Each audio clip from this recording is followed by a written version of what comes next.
డబ్బు, అనారోగ్యం, ఉద్యోగం, వ్యాపారం, అప్పులతో బాధపడుతున్నారా? మీకోసమే లాంచ్ యువర్ ఫ్యూచర్ ప్రోగ్రామ్. నమస్తే, వెల్కమ్ టు సుమన్ టీవీ. ప్రస్తుతం మనతో పాటు ఉన్నారు అనలిస్ట్ నంది రామేశ్వరరావు గారు. నమస్తే సార్. సార్, ఇప్పుడు టీసీఎస్, ఇన్ఫోసిస్, విప్రో ఈ ఐటీ ఎంప్లాయీస్కి ఈ లే ఆఫ్స్ అనేవి అంటే రెసిషన్ అనేది ఎందుకు వస్తుందో అంటారు సార్? ఇట్లా అనేకమైన రీజన్స్ ఉన్నాయి. ఇది ప్రస్తుతం ఉన్న సమయంలో చాలా కష్టమైన పరిస్థితుల్లో ఉన్నాం. ఎవరికి ఎప్పుడు జాబ్ తీసేస్తారు, ఎవరికి ఎప్పుడు పింక్ స్లిప్ ఇస్తారు అనేది ఎవరికీ తెలియదు. ఇవాళ నైట్ వరకు బాగుంటే రేపు పొద్దుట ఆఫీస్ వెళ్ళేసరికి లోనికి కూడా పర్మిషన్, గేట్లో నీ చెక్, నీ రిజిగ్నేషన్ ఉండి పంపించేస్తారు. సడన్గా ఇచ్చేస్తారు. వాళ్ళు రీజన్స్ లేదు, ఆ ప్రాబ్లం మేనేజర్ కూడా మీకు అందుబాటులో ఉండడు, టీమ్ లీడర్ అందుబాటులో ఉండడు. మాట్లాడు, గేట్ సెక్యూరిటీ ఆపుతాడు, నేను తీసేశారు, నీ పింక్ స్లిప్, నీ బ్యాలెన్స్ అమౌంట్ తర్వాత ఇస్తామని. అది ఒక దారుణమైన సిచ్యువేషన్. బట్ జనరల్గా స్కిల్ ఉన్న వాళ్ళకి ఈ ప్రాబ్లం ఉండదు, స్కిల్ లేని వాళ్ళకి ఇలాంటి ప్రాబ్లం. ఎందుకంటే ఏ కంపెనీ తీసుకున్నా 20% of the employees will contribute to 80% of the turn over. అట్లానే 80% of the employees will contribute to 20%.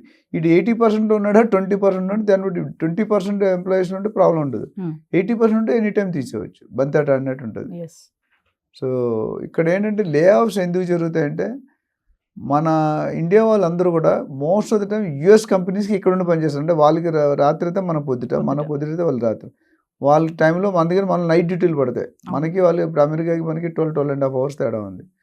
So plus most of them are back end jobs. కొన్ని డెవలప్మెంట్ ఉన్న ప్రొడక్ట్ ఉన్న, కొన్ని సర్వీస్ ఉన్నాయి.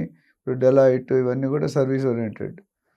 సో ఇక్కడ ఏమవుతుందంటే కంప్యూటర్లో అనేది మేము చదువుకున్నప్పుడు, నేను కంప్యూటర్ అప్లికేషన్లో చేశాను, పీజీడబ్ల్యూ చేసినప్పుడు మేము చదువుకున్నప్పుడు ఫోర్ట్రాన్, పాస్కల్, సి లాంగ్వేజ్ ఇవి ఉండేవి. మేము బయటకు వచ్చేసరికి దాని డిమాండ్ పడిపోయింది, మాకు తెలియలేదు. అంటే అర్థం ఏంటి, what I'm trying to tell is, కంప్యూటర్స్లో ఉన్న వాళ్ళు every day, every moment the skill have to be upgraded according to the technology being done.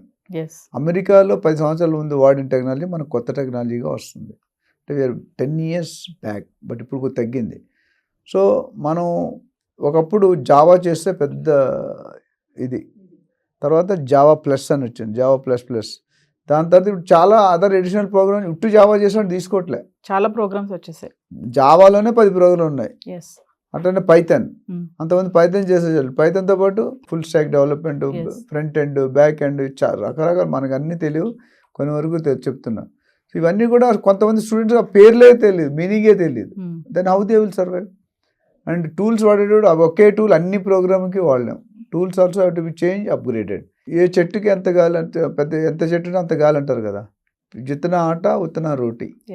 So ఇవాళ 2025లో బయటకు వచ్చిన స్టూడెంట్ 2026లో అవుట్డేటెడ్ అయిపోతుంది కోర్స్. అంటే సార్, ఐటీ జాబ్లో ఉన్న వాళ్ళు ప్రతిరోజు అప్గ్రేడ్ అవుతూ ఉండాలంటారా? ప్రతి డిపార్ట్మెంట్ ఐటీ మన హైలైట్ అవుతుంది. ఏ సెగ్మెంట్లో ఉన్నా ఇప్పుడు ఒకప్పుడు అడ్వర్టైజ్మెంట్ ఉండేది కాదు, అడ్వర్టైజ్మెంట్లో అయితే రిఫరెన్స్ వచ్చేవి కాదు. ఇప్పుడు ఏంటంటే అంత సోషల్ మీడియాలో జరిపేస్తున్నారు కదా. ఇప్పటికీ కొంతమంది సోషల్ మీడియా వాడట్లేదు, టెక్నాలజీ తేడడం. ఇప్పుడు ఇందాక మీరే ఎగ్జాంపుల్ చేశారు, పాస్టర్లో పెట్టారు, చెప్తున్నా.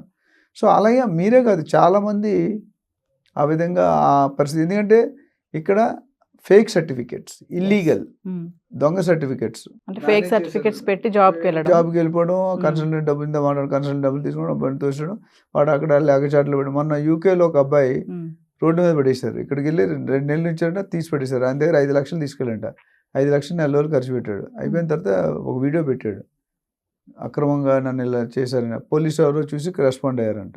ఆయన 3 నెలలు జీతం లేకుండా, ఇల్లు లేకుండా రోడ్డు మీద బతికాడంట. అది చాలా దారుణం, ఇట్స్ నాట్ కరెక్ట్. సో అది మన తప్పే. Why are you depending on consultant? చదువుకోవచ్చు కదా. ఎవడ పేరు ఇప్పుడు ఎస్పెషలీ లే ఆఫ్స్ ఎక్కడ వచ్చాయంటే కరోనా టైం నుండి బాగా స్టార్ట్ అయినాయి. కరోనా టైంలో ఏమైంది, వర్క్ ఫ్రమ్ హోమ్, ఒక డైవర్సిటీలు పెరిగితే ఇక్కడ లే ఆఫ్లు పెరిగాయి. ఎందుకంటే నేను ఒక 2 డైలాగులు చెప్తాను, మీరు అందరూ బాగుండాలి, దానికి కారణం నేనే ఉండాలి. రెండోది, మీరు చూసుకుంటే ఆశ అనేది ఉండొచ్చు, మనిషికి అంబిషన్ ఉండాలి, గ్రీడ్నెస్ ఉంటుంది. సో రియల్ ఎస్టేట్లో కానీ ఎక్కడైనా పెట్టుబడి పెట్టే గోల్డ్లో కానీ మీకు భూమాత అంత పేషెన్స్ ఉండాలి, ఆకాశం అంత ఆశ ఉండాలి.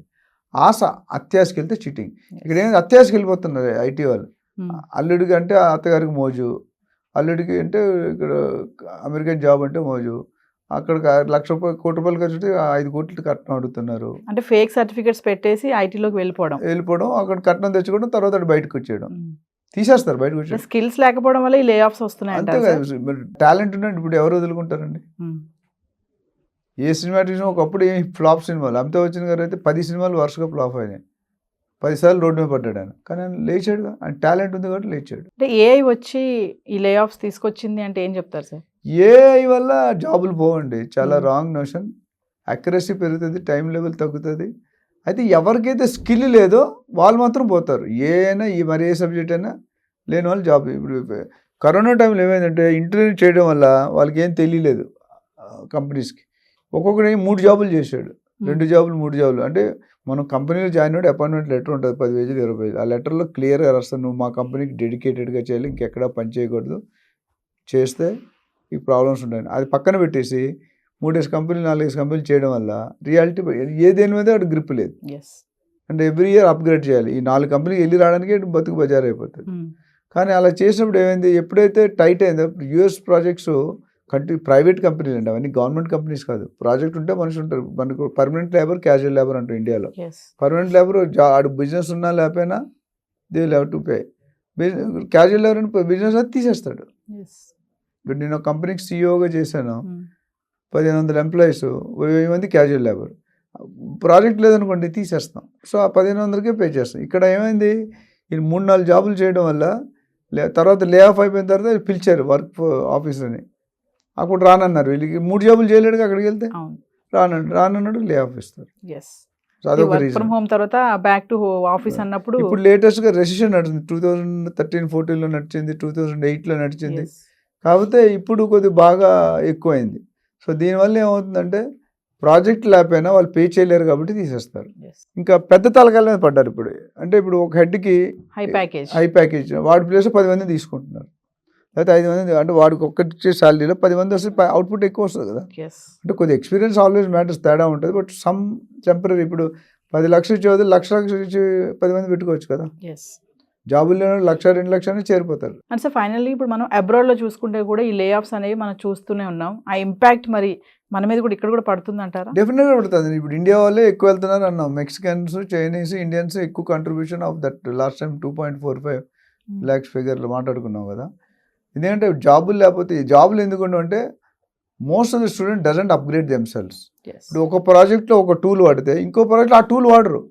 ఆ టూల్ మారినప్పుడు ఆ టూల్ కిట్ అప్గ్రేడ్ అయి ఉండాలి. ఆ టూల్ అప్గ్రేడ్ చేయకపోతే టెస్ట్ పెడతాడు. ఇప్పుడు టెస్టింగ్ ఇంటర్వ్యూస్ ఎట్లా పెడతారు పిల్లలకి? ఇంజనీరింగ్ చదివాక ఎందుకు ఫెయిల్ అవుతున్నారంటే చాలా మంది క్యాంపస్ ఇంటర్వ్యూస్లో వాడు పిలిచి 10 మంది ఉంటారు, 6 ఉంటారు ప్యానల్ మెంబర్స్. ఒక కోడ్ ఇచ్చి జావాలోనో లేదా ప్రోగ్రామ్ ఏమంటాడు, ఒక కోడ్కి ఇచ్చిన తర్వాత ఒక 4 స్టెప్పుల్లో రాస్తాడు, 40 స్టెప్పుల్లో ఎవరిని తీసుకుంటాడు? 4 స్టెప్పుల్లో తీసుకుంటాడు, 40 స్టెప్పుల్లో తీసుకోడు కదా. అంటే వాడు స్ట్రాటజీ ఎలా ఉంది, వాడు కాన్ఫిడెన్స్ ఎలా ఉంది, వాడి స్మార్ట్నెస్ ఎలా ఉంది, అవన్నీ చూస్తారు. అప్పుడే వాళ్ళు కమ్యూనికేషన్ ఎట్లా. ఒక ఫారెన్ మల్టీనేషనల్ కంపెనీస్లో 10 నుండి 13 రౌండ్స్ ఆఫ్ ఇంటర్వ్యూస్ ఉంటాయి. 12 రౌండ్లు ఇంటర్వ్యూ కరెక్ట్ చేసి ఒక రౌండ్ తప్పు చేస్తే తీసేస్తారు, అని తీసుకోరు. యాంపుల్ ఆఫ్ ఇంటర్వ్యూస్ నేను చాలామంది చూసాను కదా. ఇంటర్వ్యూ మినిమం 6-7, అమెజాన్ అయితే 7-8 రౌండ్స్, గూగుల్ అయితే వేరు, టెస్లా అయితే వేరు. మా కజిన్ బ్రదర్ టెస్లా మొన్న చెప్తున్నట్టు 13 రౌండ్స్ ఆఫ్ ఇంటర్వ్యూస్ ఉంటాయి. ఆ 13 రౌండ్లో రకరకాలుగా నేను టెస్ట్ చేస్తారు. Spontaneous, confidence, body language, communication, convincing, strategy, HR round, personal round, group discussion చాలా ఉన్నాయి. ఇవన్నీ తెలియదు చాలా మందికి. Rome is not in built one day అని చెప్పాం. సో ఎవరైతే day to day skills upgrade చేసుకుంటారో, ఎప్పటికప్పుడు మారుతుంటారో, మారుతున్న ప్రపంచంతో మనం మారాలి. నేను ఇంతే, నా బతికింతే, నేను ఒక మోనార్క్ అంటే నోబడీ కెన్ హెల్ప్. అంటే స్కిల్స్, టాలెంట్స్ లేకపోవడం వల్ల ఈ రెసిషన్స్ జరుగుతున్నాయి. అంతే. ఇల్లీగల్ ఇమ్మిగ్రేషన్ వెళ్ళిన వాళ్ళు, ఫేక్ సర్టిఫికేట్ వెళ్ళిన వాళ్ళు, దొంగ సర్టిఫికేట్ వెళ్ళిన వాళ్ళు, మేనేజ్ చేసుకొని వెళ్ళిన వాళ్ళు అక్కడ దొరికిపోతారు. సో అవన్నీ లేకుండా స్ట్రైట్ ఫార్వర్డ్ వెళ్తే వాళ్ళకి ఏం ఎఫెక్ట్ ఉంటుందండి. You go study, meet their standards, అప్పుడు ప్రాబ్లం లేదు. Thank you sir. Thank you.